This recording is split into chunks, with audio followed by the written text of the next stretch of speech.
Finally, Blackhawks prospect Samuel Savoie has signed his entry-level deal with the team. I'll talk about what Savoie projects to be at the NHL level and also discuss whether the Colorado Avalanche have what it takes to get back on top of the mountain. All that and plenty more right here on Locked On Blackhawks.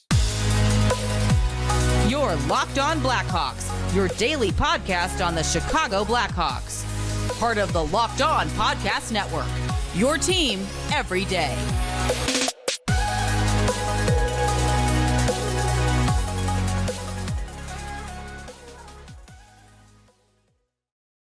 What's up, everyone? Welcome to the Locked On Blackhawks podcast, part of the Locked On Podcast Network, your team every day. Today is Tuesday, July 25th. As always, I'm your host, Jack Bushman. Go ahead, check me out on Twitter at JackBushman2, or you could also go and follow my Strictly Blackhawks account at Talkin' Hockey for all the latest Blackhawks news and updates. And also, just a quick reminder to go and subscribe to the YouTube channel if you haven't done so already. And I know well over 50% of the viewers right now aren't subscribed to the channel. What are you doing? Do me a quick favor, go and hit that subscribe button for me. It won't cost you anything. It helps me out tremendously, and also that way you can get the latest episode as soon as it becomes available each and every day. And go and follow Locked On Blackhawks on Instagram as well to have a chance to win some cool free Blackhawks stuff as part of the giveaway that I'm having right now. I'll be talking more about that after the first ad break, so make sure to stay tuned for more details on the Locked On Blackhawks giveaway. Also, wanted to let you know today's episode is brought to you by FanDuel. Sign up today and visit FanDuel.com/lockedon to get up to $200 in bonus bets. That's FanDuel.com/lockedon for up to $200 in bonus bets. All right, good afternoon, everyone. As always, thank you all for joining me on another episode of Locked On Blackhawks, your one-stop shop for all things Chicago Blackhawks. And thank you all for making the show your very first listen here to start off your day. And to open things up on the show here today, let's talk about the exciting news that the Blackhawks just dropped a couple hours ago as 2023 third-round pick, 81st overall selection, Samuel Savoie, baby, has finally signed his entry-level contract with the team. He gets a 3-year entry-level deal per usual with a cap hit of just over $787,000 per year. And Savoie was, of course, the second of 3 third-round selections that general manager Kyle Davidson made in the 2022 NHL draft. The first was Gavin Hayes going at number 66 overall. Savoie went at number 81. And then Aiden Thompson, who I believe has a bright future as well, wound up going with the 90th overall pick.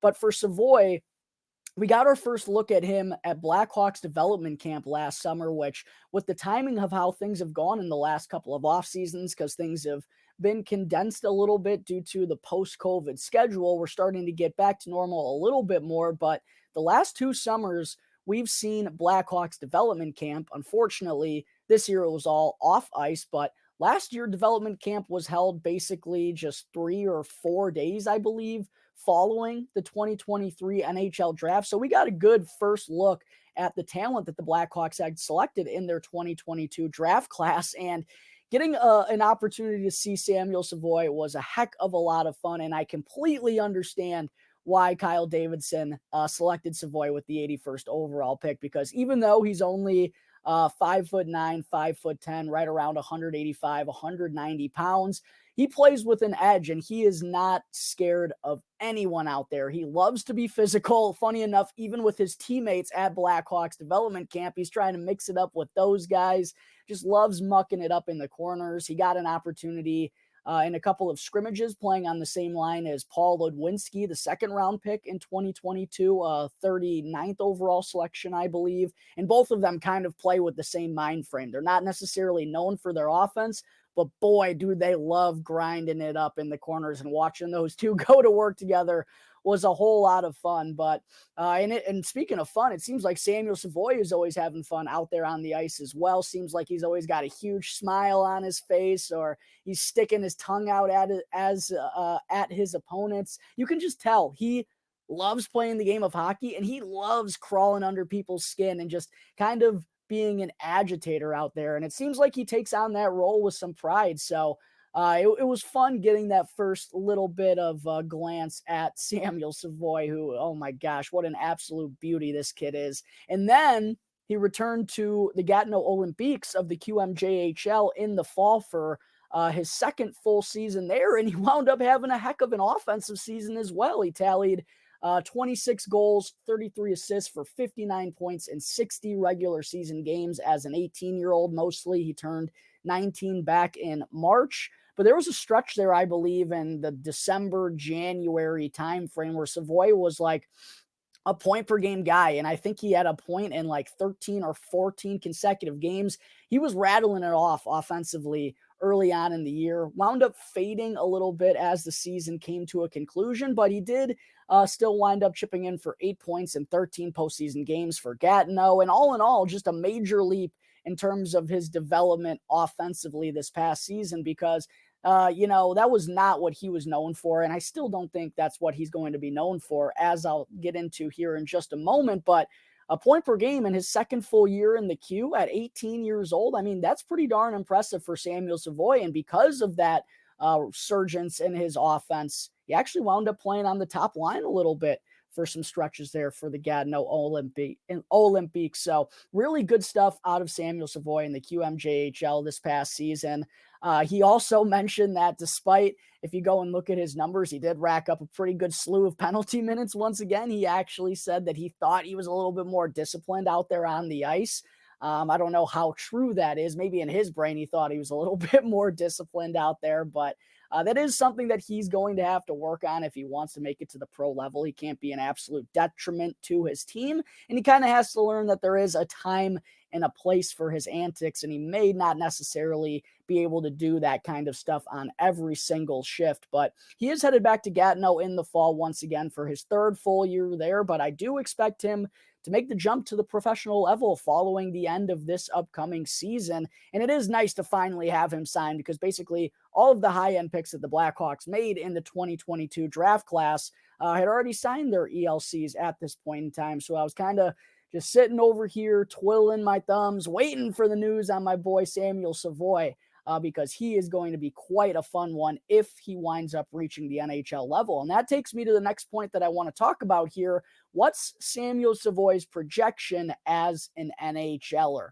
And like I said a moment ago, even though he was a point or nearly a point per game guy in the Q for Gatineau this past season, I don't see offense ever being his forte at the professional level, not only just the NHL level, but I don't suspect that he's going to be a point per game guy in the AHL level either. And that's assuredly where he's going to go for a year or two whenever he does make the leap to the professional level. You know, the Blackhawks have their eyes on him. They brought him into preseason action last year. So they're looking forward to Samuel Savoie, and I expect him to be in Rockford, like I said, at the conclusion of this season. But as far as what I think he kind of projects to be, again, the offense isn't going to be his bread and butter. It's going to be the impact that he makes away from the puck. Now, I'd love to see him continue to develop the offensive side of his game and maybe give himself a better chance at those opportunities, and maybe could be, a third liner capable of slotting up in the lineup at times with some more skill players if he's able to keep rounding out those parts of his game.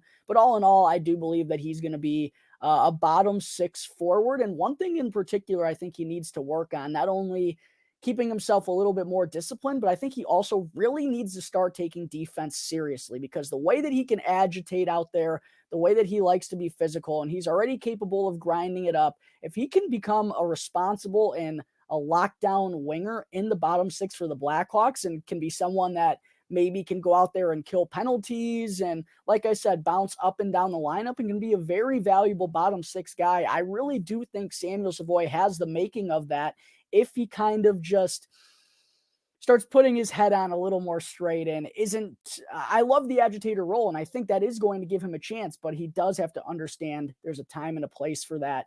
And defense, I think, should be his ultimate aim point and should be a focal point of what he's trying to develop in his game at this point in time, because if he does that, I think there is a good chance that he's a staple of the Blackhawks bottom six for quite a long time. And if that does go well, I could see him being maybe like a little bit more of a physical Michael Frolik. I know he was a very good NHLer, and I don't want to, blow smoke to you Blackhawks fans right now, comparing Frolik, who was a good NHLer, like I said, but I really do see Samuel Savoie having that type of role if all goes well in his development over the next couple of years. All right, folks, super stoked that Samuel Savoie has officially signed his entry-level contract. Coming up in just a moment, I will keep up with the prospect talk as Team USA's World Junior Summer Showcase begins later on this week. But first, I need to talk to you all about FanDuel. Take your first swing at betting on Major League Baseball at FanDuel and get 10 times your first bet amount in bonus bets up to $200.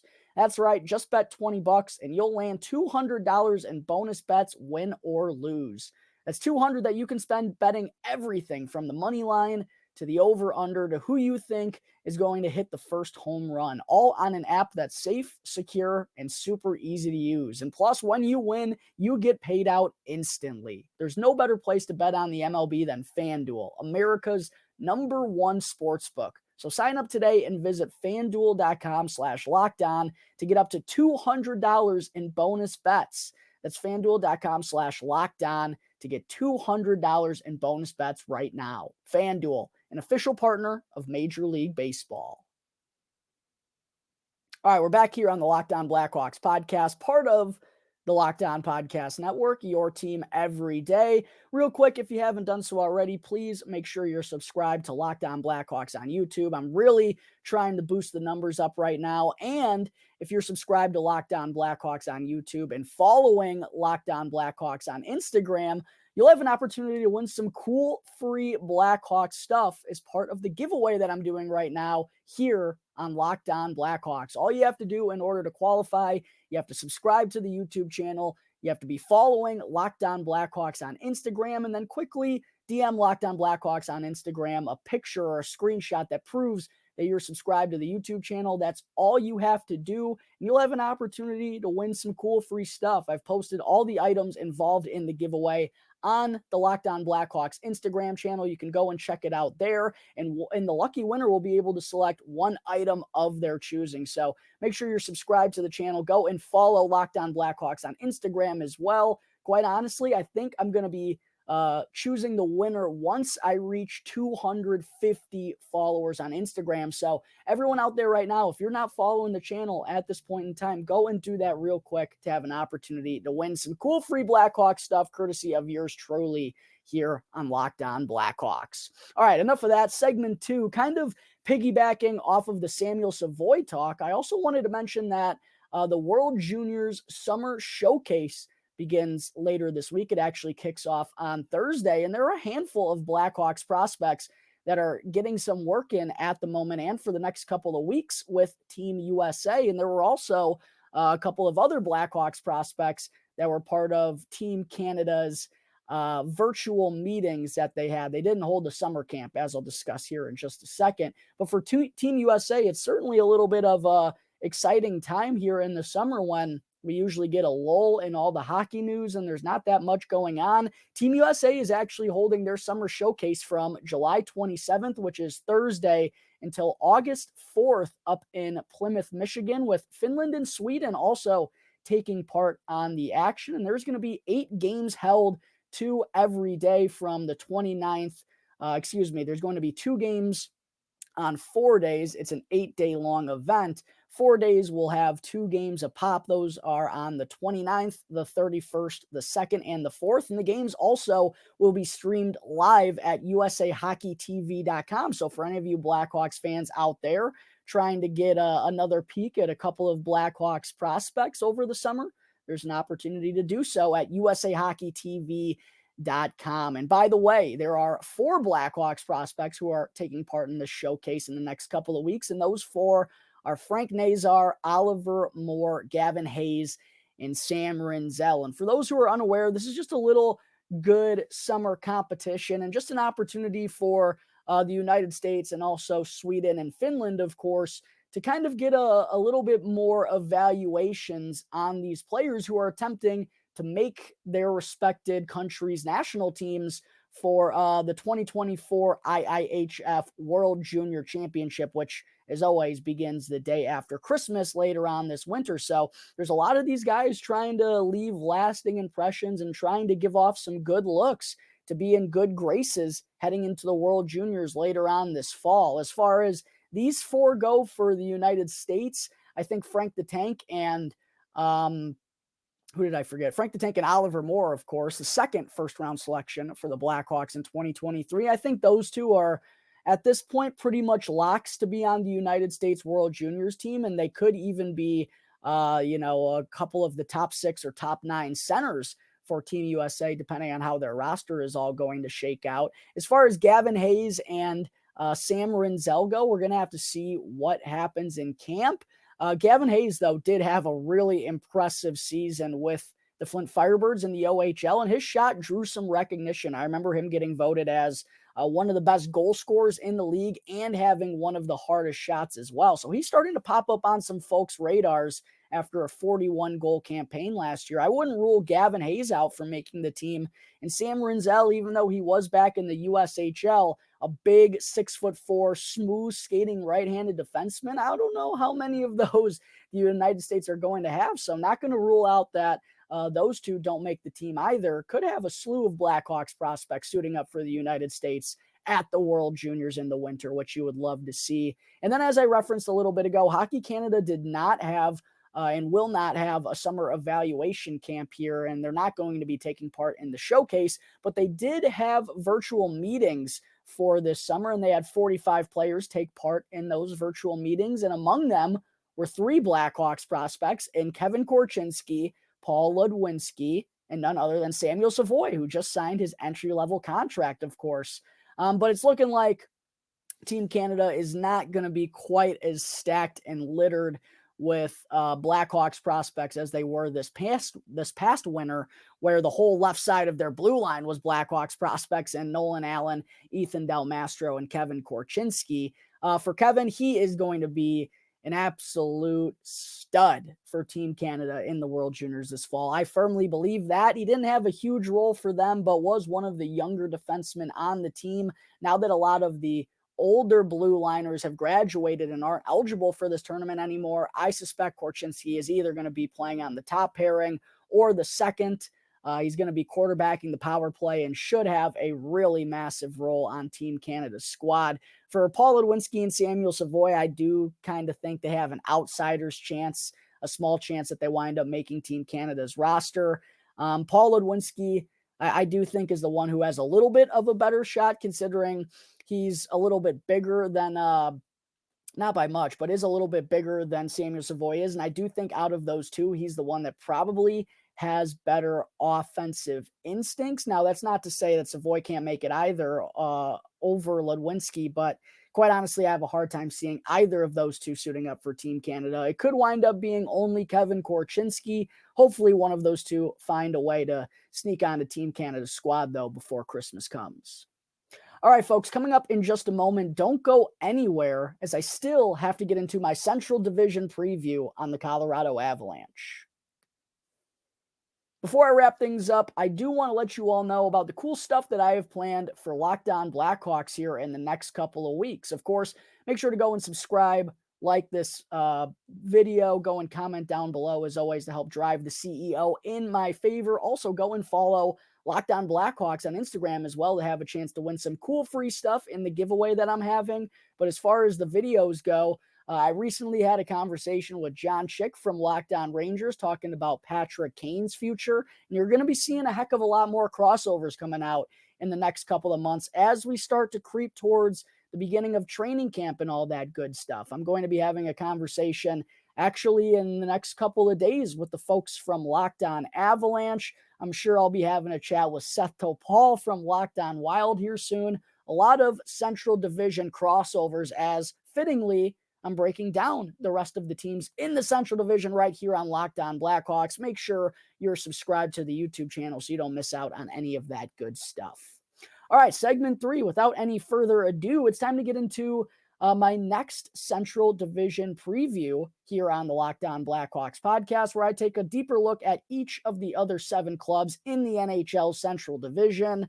I've already gone over the St. Louis Blues, the Nashville Predators, and the Winnipeg Jets. If you want to check that out, if you missed it, you can easily do so by going and checking out my YouTube channel. Go and hit the subscribe button while you're there. Thank you very much. But today, I'm going to be getting into the Colorado Avalanche, of course, the 2022 Stanley Cup champions who are looking to get back on top of the mountain this upcoming season, and getting into the Avs despite not having Captain Gabriel Landeskog at all last season. They still wound up finishing 51-24-7 for a whopping 109 points. That was good for first in the Central Division. However, they had their momentum stopped in the first round of the Stanley Cup playoffs as they were bested by a surprise squad in the Seattle Kraken, who just had a never say die attitude and kind of honestly outworked the Colorado Avalanche in that first round series. And I'm sure it was a little piece of humble pie served to the Avs after, of course, winning the Stanley Cup in pretty dominant fashion. No one really tested them all that much. And then, despite not having Landy, they come out there and run through the Central Division once again. Probably was a little bit of a reminder just how difficult it is to win in the National Hockey League. And with the season coming to that disappointing close as well, it was a crucial offseason moving forward for the Avs too, because of all the limited cap space that they have.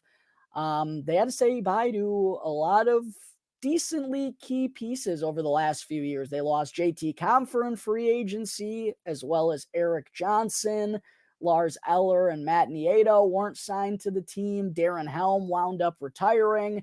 They ended up trading former first-round pick Alex Newhook in the offseason as well. But I will admit, they did also, I think, Chris McFarland, their general manager, did a good job. Is that his name? Am I tweaking right now? No, I got to look this up. Yeah, it is Chris McFarland. I don't know why I didn't think it was Chris McFarland, but I will admit, Chris McFarland, I thought, did a pretty good job considering the hand that he was dealt. Not a whole lot of wiggle room, some pretty valuable pieces potentially leaving. I thought he did a pretty good job minimizing the losses and also adding some intriguing pieces that will give the Avalanche an opportunity to kind of retool things a little bit on the fly and get back into the mix for the Stanley Cup once again. Breaking down all of their offseason moves. First, they wound up signing Miles Wood. That was probably the most notable offseason move that they made, especially because they wound up giving him a 6-year deal from the New Jersey Devils at $2.5 million. Probably will be a big part of their third line moving forward. They also took a chance and signed Jonathan Drouin, a former high first-round pick, to a 1-year deal at $825,000. They brought back Andrew Cogliano, who's been a big part of their bottom six the last couple seasons as well. They traded for Freddie Olofsson in exchange for our boy future considerations and wound up giving him a 1-year deal. And then Jack Johnson, who, of course, the Blackhawks sent over to Colorado, his former team, in exchange for Andreas Englund. They brought him back as well at a 1-year deal at the league minimum 35 and up contract at $775,000. While they didn't necessarily make the biggest splashes in the free agent market, where Chris McFarland did most of his work and probably his best work was in the trade market over the last month or so, as we saw the Avalanche acquire Ross Colton from the Tampa Bay Lightning, taking advantage of their limited cap space and getting him for the 37th overall pick in this past year's draft. They also acquired a 2023 first-round pick, which turned into defenseman Mikhail Gulyayev,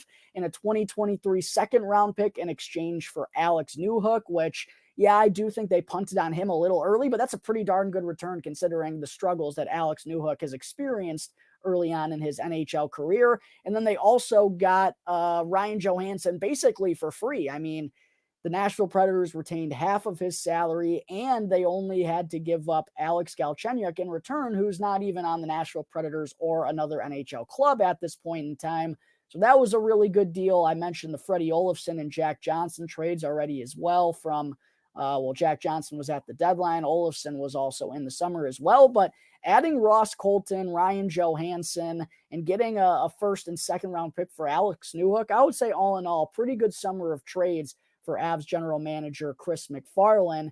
And then That gave them 2 first-round picks in the 2023 NHL draft. They had their own selection of Callum Ritchie at number 27, who was someone I liked and had him ranked a little bit higher in the 20s. And Mikhail Gulyayev was another defenseman that I was high on as well, and I thought this was a really solid value pick for the Avs at number 31. But getting that second first-round pick is super crucial for Colorado when you understand just how limited they are in terms of their prospect pool and the draft capital that they've had in the last couple of years. They've only had 7 selections in the last 2 NHL drafts and only 11 total over the last 3. And according to Scott Wheeler at the midway point of last season, the Colorado Avalanche ranked dead last in prospect pool. They have the worst prospect pool in the entire NHL. It probably looks a little bit better now, considering that they've drafted Mikhail Gulyayev and Callum Ritchie, although neither of them I personally project to be like game breakers or anything, hence why they went a little bit later.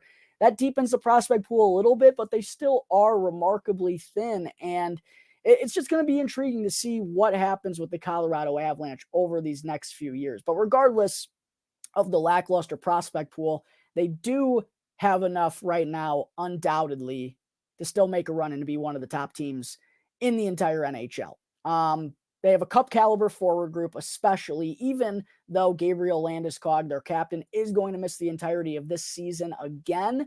They still have Nathan MacKinnon, Mikko Rantanen, Val Nichushkin, Arturi Lehkonen. They go out and add Ryan Johansson. They add Ross Colton. They add Miles Wood. I've always really liked Logan O'Connor in a bottom 6 role. Andrew Cogliano is a very responsible defensive-minded forward. They added Frederick Olofsson. They're taking a chance on Jonathan Drouin. I think they have a really, really solid forward group, one of the best in the entire NHL, and they match it up with a pretty solid defensive core as well, despite losing Eric Johnson in the offseason. They still have Devon Taves, Cale Makar, of course, Samuel Girard, Bowen Byram, who they got a deal done with as an RFA. There were some worries about that. They also have Josh Manson and Curtis McDermott that adds some size as well. The question to me is whether or not Georgiev or Pavel Francouz is that duo going to be good enough to get the job done for the Colorado Avalanche come playoff time? That's probably question number 1 for me for this Colorado Avalanche squad. Is their goaltending duo good enough? And 2, are they capable of winning without their captain, Gabriel Landeskog? Those are the 2 biggest questions that I have for the Avalanche heading into this season. But as far as my prediction goes, I firmly believe they do have enough star talent to finish in the top 2 of the Central Division. And I don't say that lightly, because the Central Division is regularly one of the toughest in the entire NHL. I think the Avalanche are still good enough to win 45, 50 games next season. I really do. But there is still doubt in my mind about whether they can get over that hump with that goalie duo and without their true leader in Gabriel Landeskog. And it's tough that he's going to miss the entirety of this season. One thing I will say, and it's probably easier for me to say as a non-Colorado Avalanche fan, I think it's okay if they don't win the Stanley Cup this year without Gabriel Landeskog, because when you look at the shape of this roster and with the salary cap finally expected to go up, the Colorado Avalanche are going to be pretty set. I mean, they have Nathan MacKinnon locked in, Val Nichushkin locked in, Arturi Lehkonen. They just signed Miles Wood to a good deal. Bowen Byram signed on.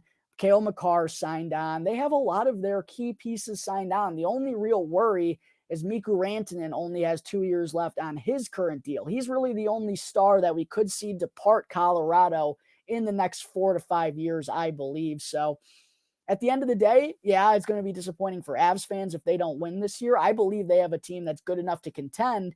But even if they don't, this team is still set up to be competitive for a long, long time. That's what the Chicago Blackhawks are trying to get back to being, is competitors for a long, long time. The Colorado Avalanche have a roster good enough to do that. I don't think they'll get over the hump this year if I have to guess, but I do believe that they're going to wind up finishing in the top 2 of the Central Division and making the playoff with ease despite not having Gabriel Landeskog. All right, folks, I think that is going to wrap up Tuesday, July 25th's episode of Locked On Blackhawks. As always, thank you all again for tuning into the show, and be sure to go and follow Locked On Blackhawks for free right now, wherever you may be listening to your podcast, and to go and subscribe to Locked On Blackhawks on YouTube. That way, you can get the latest episode as soon as it becomes available each and every day. As always, I'm your host, Jack Bushman. Go and check me out on Twitter at JackBushman2, and also go and show some love to my Strictly Blackhawks account at Talkin' Hockey. You can get all the latest Blackhawks news and updates there. Until the next episode, folks, that's going to do it for the Locked On Blackhawks podcast, part of the Locked On Podcast Network, your team every day.